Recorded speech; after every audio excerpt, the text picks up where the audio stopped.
эфире новости, в студии Кристина Якупова. Здравствуйте. Лесные пожары продолжают действовать в Якутии. Проводится непрерывный мониторинг в населенных пунктах. Правительство предлагает бесплатно давать гражданам земельные участки в арктической зоне. Соответствующий законопроект Госдума приняла в первом чтении. Высшие учебные заведения республики получат около 1000 целевых мест на новый учебный год.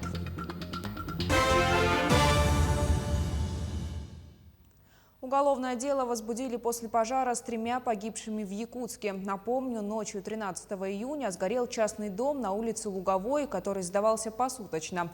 Следователь осмотрел место происшествия, изъял предметы, имеющие значение для установления причины возгорания. Количество погибших уточняется. Площадь пожара составила 140 квадратных метров. На территории Якутии действуют 19 природных пожаров. За сутки ликвидировано 6. На тушение было задействовано 1051 человек и 142 единицы техники. Проводится непрерывный мониторинг задымленности в населенных пунктах. На особом контроле регионального управления МЧС России находится обстановка в Вилюйской группе районов, Тампонском и Алепинском районах, где зарегистрировано 8 очагов на общей площади с момента обнаружения 19 346 гектаров. Продолжается поэтапное увеличение группировки сил и средств. Прибыли 223 человека Федерального резерва авиалесоохраны.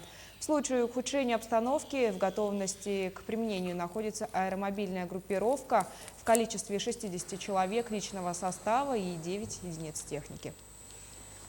Лесные пожары на территории Верхневилюйского, Нюрбинского и Сунтарского районов на сегодняшний день локализованы. В течение следующих двое суток будет продолжаться работа по тушению и ликвидации данных пожаров. Также по территории Тампонского района, где складывалась на вчерашний день сложная ситуация, напряженная ситуация, она тоже постепенно стабилизируется. Уже прямой угрозы населенного пункта Хандыга нету. Но тем не менее также на территории Тампонского района продолжает работу силы и средства РСЧС Республики Саха-Якутия, привлеченные и мобилизованные. Также продолжает работу аэромобильная группировка Главного управления, противопожарная служба Республики Саха-Якутия и служба спасения. По защите населенного пункта и по тушению лесных пожаров авиация МЧС России. На территории Тампонского района работает у нас Ми-8 МТВ МЧС России с водосливным устройством. Организация совместно с лесничествами, совместно с Министерством внутренних дел Республики Саха-Якутия уже составлено 151 протокол об административных правонарушениях. Возбуждено органами дознания уже порядка 10 уголовных дел, по которым в настоящее время проводятся следственные действия. Жители поселка Маган волнуются из-за нашествия сибирского шелкопряда. По их словам, раньше такого массового очага гусениц не было. Сейчас объеденные шелкопрядами лес мертвый и выглядит в точности, как после пожара. В свою очередь, местная администрация уже известила о массовом распространении вредного насекомого соответствующим инстанциям. Отмечу, что с середины июня в окрестностях Якутска, а также в Хангаласском и Намском районах начнется очищение леса методом обрызгивания специальными химическими препаратами. В период обработки и после нее не рекомендуется собирать грибы, ягоды и лекарственные травы. На уничтожение сибирского шелкопряда из федерального и республиканского бюджета выделено 245 миллионов рублей. Ликвидация будет проводиться на площади 205 тысяч гектаров. На сегодняшний день пока очень много их замечено, большое количество. В окрестностях Магана вокруг почти везде есть. И лес становится, как мертвый, получается, как осенний лес становится. Это очень хорошо видно сверху, когда просто меняется цвет леса. Но вообще на уровне будут приниматься меры, по, очищению леса путем опрыскивания. И на данный момент только так вот. Обратились мы сразу же после того, как обнаружено было, где-то в мае месяце. На реке Лени вторая волна весеннего половодья не достигнет опасных отметок. В пределах Халёкминского и Центрального районов продолжается повышение уровня воды с интенсивностью от 10 до 40 сантиметров за сутки. От Ленска до Солянки отмечаются максимальные уровни. Также формирование максимальных уровней ожидается сегодня на участке реки Лены, Хатынг-Тумус и Наяхта Халёкминского района. На реках Алдан и Амге продолжается суточный спад от 10 до 50 сантиметров за сутки. На участке реки Вилюй, Нюрба-Верхневилюйск, наблюдается подъем уровня воды от 10 до 30 сантиметров. Из-за сильных осадков прогнозируется продолжение повышения уровня воды на реке Яне. На реках Индигирки, Колыме и их притоках преобладает понижение уровня. Земельные участки размером до 1 гектара в арктической зоне могут предоставлять россиянам в пользование бесплатно. На ближайших пленарных заседаниях Госдумы планируется рассмотреть такой законопроект во втором чтении. Землю можно будет использовать как для строительства жилого дома, так и для занятия сельским хозяйством, бизнесом. Срок безвозмездного пользования – 5 лет. По истечении этого срока землю можно будет оформить в собственность или заключить на нее договор аренды. Реализовать программу предлагается в 2 этапа. Сначала участки в Арктике смогут получить только жители этого региона.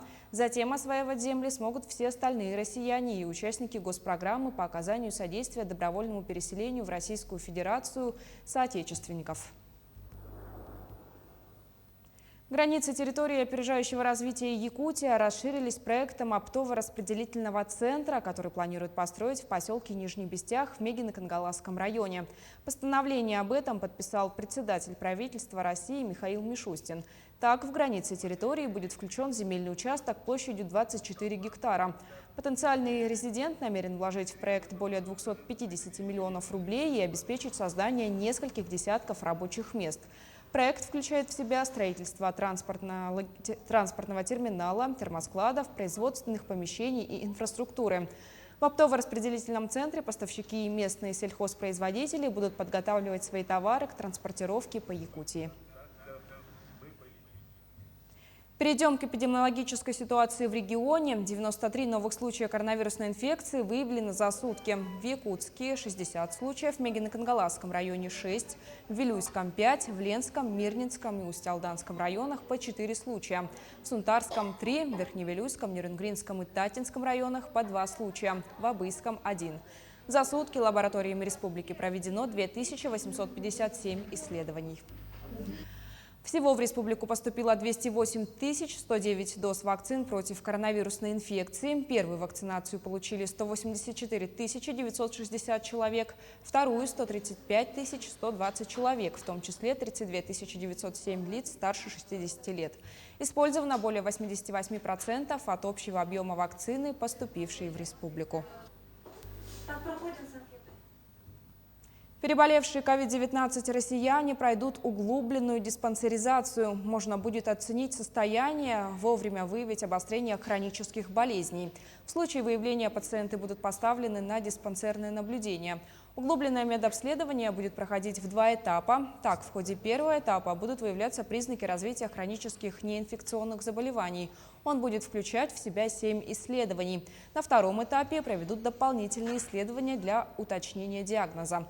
Диспансеризацию проведут более 3000 медицинских организаций. И для этого ведущие специалисты готовят рекомендации по проведению такого обследования. Уроженца Алданского района республики сердечно-сосудистого хирурга Валентина Филатова наградят орденом Пирогова за мужество, проявленное во время операции в горящей клинике в Благовещенске. Президент России Владимир Путин подписал указ о награждении 10 медиков, участвовавших в операции. Напомню, 2 апреля этого года произошел пожар в клинике Амурской медакадемии. Горела кровля на площади около 1500 квадратных метров. Из здания эвакуировали 128 человек, однако команда медиков, среди которых был Валентин Филатов, продолжила операцию на сердце 61-летнего пациента. 986 тысяч целевых мест выделили вузам Якутии. Места есть, Российская Федерация их финансирует. Важно использовать их в полном объеме, подчеркнул первый заместитель министра образования и науки Михаил Присяжный. По его словам, с 14 июня начнет работу приемная комиссия Арктического государственного института культуры и искусств, с 15 июня Арктического государственного агротехнологического университета, с 20 июня все остальные учебные заведения.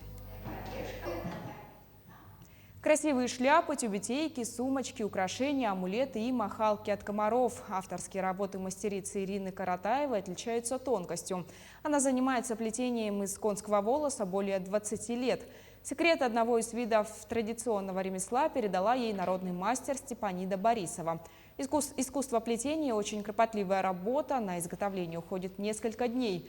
Изделия, плетеные из необычной пряжи, отличаются высокой прочностью, также обладают лечебными и оберегающими свойствами.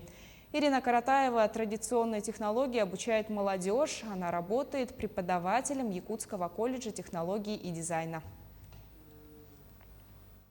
В основном вот эти изделия все изготавливается из длинного волоса, из хвостового волоса, кыл. Ага. А серю, циновки в основном из гривы. Вот гривы и хвост, они тоже между собой различаются. Как бы гривы, они коротенькие, рыхленькие, а хвостовой волос длинный, прочный. Ага. Как материал, они тоже различаются. В честь государственного праздника Алроса представила алмазное панно «День России» из натуральных камней общим весом более 15 тысяч карат. Для создания алмазной открытки использованы кристаллы из месторождений Нюрбинского горно-обогатительного комбината. Ориентировочная стоимость выложенных алмазов составляет более $1 миллиона. На этом все. Мы следим за развитием событий. Оставайтесь с нами, не переключайтесь. До встречи в эфире.